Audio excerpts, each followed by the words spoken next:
మంచిర్యాల జిల్లా బెల్లంపల్లిలో భవన నిర్మాణ కార్మికులు ఆందోళనకు దిగారు.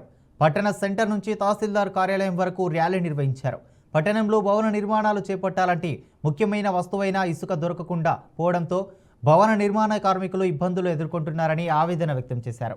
ప్రభుత్వ అధికారులు స్లాట్ బుక్ చేసి ప్రభుత్వ పరంగా చెల్లించాల్సిన డబ్బులు చెల్లించిన స్థానిక ఇసుక సరఫరా చేయాలని కోరారు.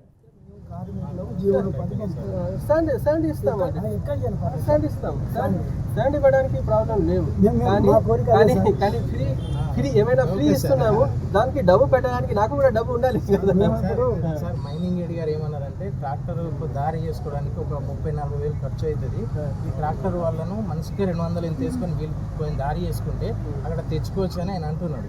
కానీ వాళ్ళ ఆధ్వర్యంలో సార్ వీళ్ళని భవన నిర్మాణ కార్మిక సంఘ ప్రతినిధులు మాకున్న సాధక బాధలు చెప్పుకోనికి బిడ్డ కలెక్టర్ గారికి, ఆర్డీఓ గారికి మా విన్నపం చెప్పుకోవడానికి వచ్చినాం.